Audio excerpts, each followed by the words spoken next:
বৈষম্য বিরোধী ছাত্র আন্দোলন চলাকালে যারা শিক্ষার্থীদের প্রতি সংহতি প্রকাশ করে আন্দোলনের মাত্রা ঘুরিয়ে দিয়েছিলেন তাদের অন্যতম সাবেক সেনাপ্রধান জেনারেল ইকবাল করিম ভূঁইয়া। 2012 সালে আওয়ামী লীগের শাসনামলে সেনাপ্রধান হিসেবে নিয়োগ পাওয়া এই জেনারেল নিজের ফেসবুকে তুলে ধরেছেন আলোচিত সেই সময়ের নানা ঘটনা প্রবাহ। তার দৃষ্টিতে কেমন ছিল 24-এর বিপ্লব?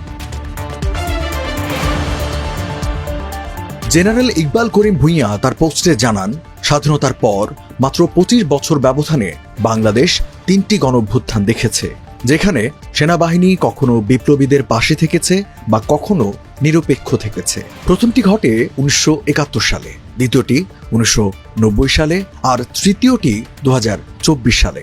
তবে 24-এর বিপ্লবকে আধা বিপ্লব হিসেবে উল্লেখ করেছেন তিনি। সেই সঙ্গে বিপ্লবীরা কিভাবে নতুন ভবিষ্যৎ নির্মাণের সুযোগ হারালো সে বিষয়ে করেছেন আলোকপাত। পোস্টে জেনারেল ইকবাল করিম ভূঁইয়া বলেন, 2024 সালে তৃতীয় প্রধান ঘটনাটি ঘটে যাকে আধা বিপ্লব বলা যেতে পারে, কারণ পুরোপুরি বিকশিত হবার আগেই ফ্যাসিবাদী সরকারের সংবিধান, রাষ্ট্রপতি ও সামরিক বাহিনী মিলে একে আটকে দেয়। বঙ্গভবনকে বড় ধরনের বিক্ষোভের হাত থেকে বাঁচিয়ে রাখা হয়, কিন্তু গণভবন তুলনামূলকভাবে সহজেই বিক্ষোভকারীরা দখল করে। 24-এর বিপ্লবে সেনাবাহিনীর ভূমিকা নিয়ে পূর্ণাঙ্গ বিশ্লেষণ করা এখনও কেন সম্ভব নয় তার ব্যাখ্যাও দেন অবসরপ্রাপ্ত জেনারেল ইকবাল। তবে তিনি জানান, সেনাবাহিনীর অবস্থান খানিকটা দ্বিধাগ্রস্ত হলেও গুরুত্বপূর্ণ ছিল। গুরুত্বপূর্ণ আরেকটি উপাদান ছিল অবসরপ্রাপ্ত সামরিক সদস্যদের প্রভাব, যাকে এখন প্রায়ই উপেক্ষা করা হয়। সে সঙ্গে কিছু প্রশ্নও সামনে আনেন তিনি।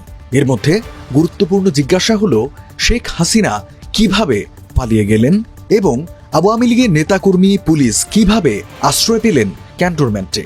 তিনি আশা প্রকাশ করেন, এসব তথ্যের ঘাটতি পূরণ হলে মিলবে সেনাবাহিনীর প্রকৃত ভূমিকা। সাবেক সেনাপ্রধান লিখেছেন, আজ পর্যন্ত 2024 সালের জুন, জুলাই এবং আগস্ট মাসে কয়েক সপ্তাহ ব্যাপী চলা এই আন্দোলনের সময় সেনাবাহিনীর সঠিক ভূমিকা নিয়ে স্পষ্ট তথ্য পাওয়া যায়নি। সরকারিভাবে কোনো তদন্ত কমিটি গঠন করা হয়নি। সশস্ত্র বাহিনীর ভেতরেও আনুষ্ঠানিক কোনো তদন্ত আদালত হয়নি। ফাঁস হওয়া গোয়েন্দা তথ্যের টুকরো মিললেও সেগুলো দিয়ে সেনাবাহিনীর আসল আচরণ সম্পর্কে পূর্ণাঙ্গ চিত্র পাওয়া যায় না। এজন্য এ বিপ্লবটির ফরাসি বা রুশ বিপ্লবগুলোর সাথে তুলনামূলক আলোচনা করা কষ্টকর। আন্দোলনের সময় নিজের ফেসবুক কভার ও প্রোফাইল ছবি লাল করার প্রসঙ্গও তুলে ধরেছেন জেনারেল ইকবাল করিম ভূঁইয়া। তার এই পদক্ষেপ সে সময় যে গভীর প্রভাব ফেলেছিল তা নিয়ে বিস্ময় প্রকাশ করেন। সেই সঙ্গে এও জানান, অনুরোধের পরও আগের প্রোফাইলের ছবিতে না ফেরায় তার ওপর বিরক্ত হন শেখ হাসিনা।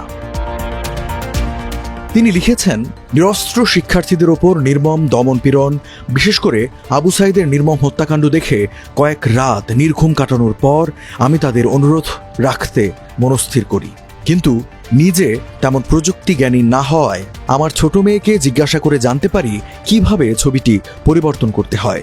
সে দ্রুতই লাল রঙের একটি গ্রাফিক পাঠায়, যেটি আমি আপলোড করি। তারিখ ছিল 31 জুলাইয়ের দিকে। অবসরপ্রাপ্ত এই জেনারেলের ভাষ্য, আমার ধারণা ছিল না এই পদক্ষেপের প্রভাব কতটা গভীর হবে। মাত্র 6 ঘন্টায় উল্লেখযোগ্য সেনা সদস্যদের ফেসবুক প্রোফাইল ছবি লাল হয়ে যায়। শেখ হাসিনার নির্দেশে তার সামরিক সচিব ফোন করে আমাকে অনুরোধ করে আমি যেন আগের প্রোফাইলের ছবিতে ফিরি। আমি রাজি হইনি। এতে শেখ হাসিনা স্পষ্টতই বিরক্ত হন। এরপর আমার সরকারি চাকরিজীবী আত্মীয় স্বজনদের দিকে নানা ধরনের হুমকি আসতে থাকে। বর্তমান সেনাপ্রধান জেনারেল ওয়াকারুজ্জামানের বিচক্ষণতার প্রশংসা করে আইকেবি হিসেবে পরিচিত জেনারেল ভূঁইয়া জানান, মোড় ঘুরে যায় 3 আগস্ট বেলা 1:30 ঘটিকায়, যখন জেনারেল ওয়াকার সেনা প্রাঙ্গণে জুনিয়র অফিসারদের সঙ্গে বৈঠকে বসেন। তাদের মধ্যে হতাশা ও ক্ষোভ তৈরি হয়েছিল, কেননা নিরস্ত্র জনতার উপর গুলি চালানোর নির্দেশে তারা বিক্ষুব্ধ ছিলেন। তাদের অসন্তোষ অনুভব করে জেনারেল ওয়াকার বিচক্ষণতার পরিচয় দিয়ে তাদের পক্ষে দাঁড়ান। তারপরে যদিও বিচ্ছিন্ন কিছু জায়গায় গুলির ঘটনা ঘটে, যেমন যাত্রাবাড়িতে, অন্যত্র গুলির মাত্রা অনেকটাই কমে আসে। ক্ষমতাসীন সরকারের ভিত কিভাবে নড়ে গেল সে বিষয়ে নিজের পর্যবেক্ষণ তুলে ধরেন জেনারেল ইকবাল করিম। রাওয়াতে তাদের ব্রিফিংটি শেখ পরিবারকে স্তব্ধ করে দিয়েছিল বলেও উল্লেখ করেন তিনি। পোস্টে সাবেক এই সেনাপ্রধান লেখেন, আমরা বিভিন্ন বাসায় যাই, বিশেষ করে অবসরপ্রাপ্ত ঊর্ধ্বতন অফিসারদের বাড়িতে, যেমন সাবেক সেনাপ্রধান লেফটেন্যান্ট জেনারেল নুরুদ্দিন খানের, যিনি 1990 সালে এরশাদের স্বৈরতন্ত্র উৎখাতে গুরুত্বপূর্ণ ভূমিকা রেখেছিলেন। 4 আগস্টের এই ব্রিফিং ক্ষমতাসীন সরকারের ভিত নাড়িয়ে দেয়। তখনও তারা আশা করছিল হয়তো দেশব্যাপী অচলাবস্থার মধ্যেও কোনোভাবে টিকে যাবে। শোনা যায় শেখ হাসিনা, শেখ রেহানা, মেজর জেনারেল তারিক আহমেদ সিদ্দিকী ও শেখ হেলাল ব্রিফিংয়ের বিষয়বস্তু শোনার পর রীতিমতো স্তব্ধ হয়ে যান। হয়তো বুঝতে পারেন তাদের সময় ফুরিয়ে এসেছে। দেশ ছাড়ার একদিন আগেও শেখ হাসিনা অবসরপ্রাপ্ত এই জেনারেলকে বিক্ষোভকারী শিক্ষার্থীদের সহিংসতার নানা ছবি পাঠান এবং ফোনে যোগাযোগের চেষ্টা করেন বলে ফেসবুকে দাবি করেন সাবেক সেনাপ্রধান। তিনি লেখেন, 4 আগস্ট থেকেই শেখ হাসিনা আমাকে বিক্ষোভকারী শিক্ষার্থীদের সহিংসতার নানা ছবি পাঠাতে শুরু করেন এবং ফোনে যোগাযোগের চেষ্টা করেন। আমি ফোনে সাড়া দেইনি।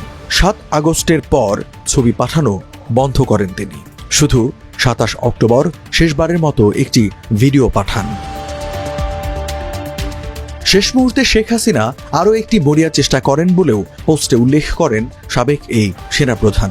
তিনি লেখেন, 4 আগস্ট রাতে গণভবনে সব নিরাপত্তা বাহিনীর প্রধানদের ডেকে তিনি নির্দেশ দেন, বিক্ষোভকারীদের শেষ দফা আক্রমণ যেমন করে হোক দমাতে হবে। এজন্য একটি বিশদ পরিকল্পনা করা হয়। বিজিবি, র্যাব ও পুলিশকে ঢাকার 13টি প্রবেশ পথ আটকে দিতে বলা হয় এবং সেনাবাহিনীকে শহরের প্রধান এলাকাগুলো দখলে রাখার নির্দেশ দেওয়া হয়। সেনাপ্রধান বুদ্ধিমত্তার সাথে এমনভাবে সেনা মোতায়েন করেন যাতে সাধারণ মানুষের সঙ্গে সরাসরি সংঘাতের ঝুঁকি কম থাকে। তিনি জানতেন যে বাহিনীর বেশিরভাগ সদস্যই গুলি চালাতে নারাজ। এর সঙ্গে তিনি এও লেখেন, 5 আগস্ট অসংখ্য মানুষ রাস্তায় ঢুকতে শুরু করলে বাইরের দিকে অবস্থান নেওয়া বিজিবি, র্যাব ও পুলিশ বাধা না দিয়ে তাদের পথ ছেড়ে দেয়। শহরের ভেতরে থাকা সেনা ইউনিটগুলোও জনতার সাথে মিশে গিয়ে সহমর্মিতা প্রকাশ করে। গণভবন দখল হয় আর শেখ হাসিনা তড়িঘড়ি করে দেশ ছাড়েন। কয়েক মুহূর্তের জন্য জনতাকে থামিয়ে রাখা হয় যাতে তিনি হেলিকপ্টারে করে নিরাপদে বেরিয়ে যেতে পারেন। ধারাবাহিক পোস্টের সপ্তদশ অংশে হতাশা প্রকাশ করেছেন সাবেক এই সেনাপ্রধান। সেনা সদস্যদের 5টি রাজনৈতিক দল আর আইনের শিক্ষক আসিফ নজরুলকে ডেকে পাঠানোকে একটি বিতর্কিত পদক্ষেপ হিসেবে উল্লেখ করেন তিনি। অবসরপ্রাপ্ত জেনারেল লিখেছেন, সেনাপ্রধান এবং নৌ ও বিমান বাহিনীর প্রধানরা মেজর জেনারেল ফজলে ইলাহি আকবর ও ডিজিএফআই মেজর জেনারেল হামিদের মাধ্যমে 5টি রাজনৈতিক দল আর আইন শিক্ষক আসিফ নজরুলকে ডেকে পাঠান। যেখানে বিজিতদের বিজয়ীদের কাছে যাওয়ার কথা, সেখানে উল্টো বিজয়ীরা বিজিতদের কাছে রিপোর্ট করে। তিনি আরও লেখেন, যে বিপ্লব জোরালোভাবে শুরু হয়েছিল তা শেষ পর্যন্ত একটি অকাল সিজারের মতো জটিল কৌশলের মাধ্যমে অনেকটাই নিয়ে যায়। কিছু ক্ষমতাবান লোক মূল নাটের গুরু হিসেবে থেকে যান। বিপ্লব সম্পূর্ণভাবে সফল করতে কি কি করা জরুরি ছিল তাও পোস্টে তুলে ধরেন সাবেক এই সেনাপ্রধান। তিনি লেখেন, যদি আদর্শভাবে ফরাসি ও রুশ বিপ্লবের ন্যায় এই বিপ্লব সম্পূর্ণ সাফল্য পেতে চাইতো তাহলে হয়তো গণভবন ও বঙ্গভবন একযোগে দখল হতো, বিদ্যমান সংবিধান ছিঁড়ে ফেলা হতো, আর আগের শাসনের সহায়তায় যেসব ঊর্ধ্বতন সামরিক কর্মকর্তা নিষ্ঠুরতা চালিয়েছেন তাদের সবাই হয় দেশ ছাড়া হতেন বা বিচারের মুখোমুখি হতেন। সামরিক বিদ্রোহ, সামরিক অভ্যুত্থান, গণ অভ্যুত্থান, গণবিপ্লব ও বাংলাদেশ সেনাবাহিনী প্রধান শিরোনামে চলতি বছরের 6 জানুয়ারি থেকে 24 জানুয়ারি পর্যন্ত মোট 17টি পোস্ট করেন সাবেক সেনাপ্রধান জেনারেল ইকবাল করিম ভূঁইয়া। 24-এর আন্দোলনের পাশাপাশি এসব পোস্টে সেনাবাহিনীর ভেতর বাইরের নানা ঘটনা তুলে ধরা হয়েছে। সেনাপ্রধানদের মধ্যে যারা অসাংবিধানিক উপায়ে রাজনৈতিক জটিলতা সমাধানের চেষ্টা করেছিলেন তাদের পরিণাম ভয়াবহ হয়েছিল বলেও উল্লেখ করেছেন তিনি।